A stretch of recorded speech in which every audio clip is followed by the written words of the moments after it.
Trump వ్యాఖ్యలపై China కీలక ప్రకటన చేస్తుంది. ఇరాన్ కొత్త నాయకుడిని లక్ష్యంగా చేసుకోవడానికి చైనా వ్యతిరేకిస్తోంది. సుప్రీం నాయకుడు యుద్ధంలో గాయపడ్డట్టు చెబుతున్న ఇరాన్ నివేదికలు చెబుతున్నాయి. ప్రస్తుతం ఇరాన్ సుప్రీం నాయకుడు మోస్తఫా ఖమేనీ ఉన్నారు. తనని లక్ష్యంగా చేస్తున్నట్టుగా ట్రంప్ ప్రకటించడంతో చైనా దీన్ని తీవ్రంగా వ్యతిరేకిస్తోంది.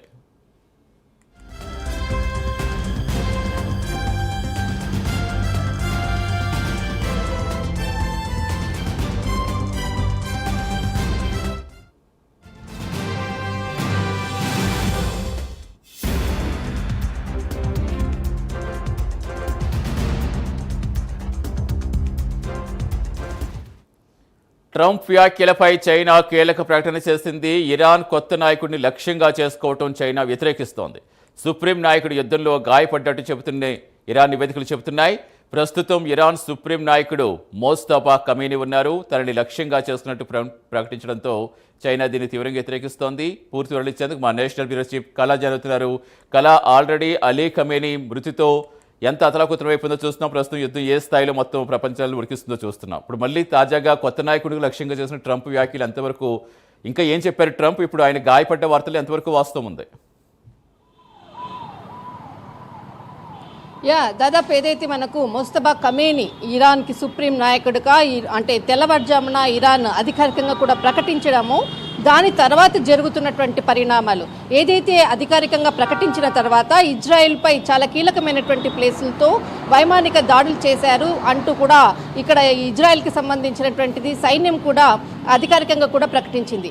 కానీ ఏదైతే ఇక్కడ మనకు ఇరాన్కి సంబంధించినటువంటి అధికారులు అంటే సుప్రీం నాయకుని ప్రకటించినా కానీ ఇటు వైట్ హౌస్కి సంబంధించినటువంటి డొనాల్డ్ ట్రంప్ చాలా కీలకమైనటువంటి ప్రకటన చేయడం జరిగింది. గత 2 రోజుల నుంచి కూడా పదే అంటే ఇరాన్ అధ్యక్షుడుగా అంటే ఇరాన్కి సుప్రీం నాయకుడిగా ఎవరు నూతన వ్యక్తి అన్నది నిర్ణయించేటటువంటి హక్కు మాకు మాత్రమే ఉంది, మేమే నిర్ణయిస్తామంటూ కూడా 2 రోజుల క్రితం నుంచి చెప్తున్నటువంటి వార్తలకు మరొకసారి ఈరోజు ఇరాన్ అధ్యక్షుని పేరు ప్రకటించగానే డొనాల్డ్ ట్రంప్ ఇక్కడ చాలా కీలకంగా కూడా వ్యాఖ్యలు చేసినటువంటి నేపథ్యములో ఇటు చైనా కలుగ చేసుకొని అటు ఇరాన్ అధ్యక్షునికి అంటే ధన్యవాదాలు చెప్తూ అభినందిస్తూ, మరొక వైపు ఇరాన్కి సంబంధించినటువంటిది సుప్రీం నాయకుని నియమించడం వారి అంతర్గత విషయము, ఇందులో అమెరికా జోక్యం తగదు అంటూ కూడా చైనా చాలా కీలకమైనటువంటి వ్యాఖ్యలు చేసింది.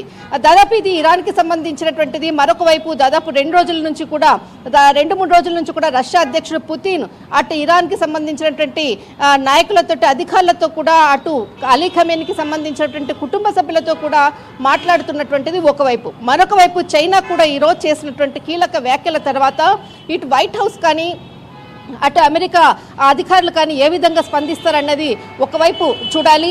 మరొకటి దాదాపు ఇరాన్ అధ్యక్షునిగా అంటే ఏదైతే అధికారికంగా ప్రకటించిన తర్వాత అందుతున్నటువంటి సమాచారం ప్రకారంగా ఇరాన్కి సంబంధించినటువంటి మీడియా ఏదైతే గత 2-3 రోజుల నుంచి కూడా దాడుల్లో ఏదైతే దాడులు జరుగుతున్నాయో అందులో ఇక్కడ మనకు అంటే మోస్తఫా ఖమేనీకి సంబంధించినటువంటిది కొంత గాయపడినట్లు ఇరాన్ మీడియా అధికారికంగా కొంత ప్రకటిస్తున్నటువంటిది దాదాపు మనకు ఇంటర్నేషనల్ న్యూస్ నుంచి అందుతున్నటువంటి సమాచారం. అంతేకాకుండా ఇరాన్ మీడియా కూడా జానీ జాజ్ అన్నటువంటిది ఒక పేరుతో కూడా ఇతన్ని ఈరోజు ప్రస్తుతించడం కూడా మనం చూడాలి. దాదాపు జానీ బాజ్ దాదాపు రంజాన్ మాసం ఉంది, ఒకవైపు రంజాన్ యోధుడు అంటూ కూడా అతనికి జానీ జాజ్ అన్నటువంటిది అంటే ఇక్కడ రంజాన్ మాసంలో గాయపడినటువంటి యోధుడు అంటూ కూడా ఇరాన్ భాషలో ఉండేటటువంటి అర్థం అన్నది కూడా ఇటు ఇరాన్కి సంబంధించినటువంటి అధికార మీడియా ఇక్కడ ప్రకటిస్తున్నటువంటిది. అంటే ఇక్కడ 2-3 రోజుల నుంచి ఏదైతే జరుగుతున్నటువంటి దాడుల్లో ఇటు ఇరాన్ సుప్రీం నాయకుడు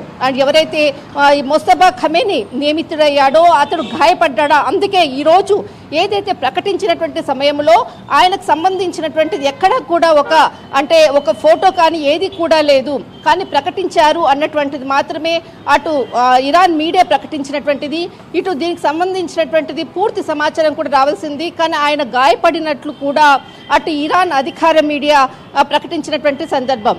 కానీ ఇక్కడ చైనా వ్యాఖ్యలపై కానీ ఇటు డొనాల్డ్ ట్రంప్ అనుకోవచ్చు, ఇటు ఇజ్రాయెల్ కూడా ఏ విధంగా స్పందిస్తున్నది చూడాలి. ఇది వారి అంతర్గత విషయము. ఇందులో డొనాల్డ్ ట్రంప్ చేసినటువంటి వ్యాఖ్యలు ఇది అంటే ఇరాన్కి సంబంధించినటువంటి అంశంలో జోక్యం చేసుకోరాదంటూ కూడా చైనా చేసినటువంటి వ్యాఖ్యలు చాలా కీలకమైనటువంటి వ్యాఖ్యలు.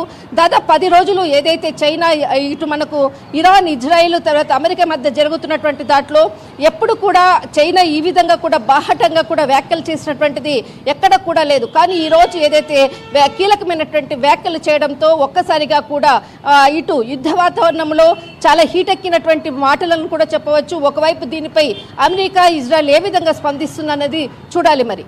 రైట్, థ్యాంక్ యూ కళ.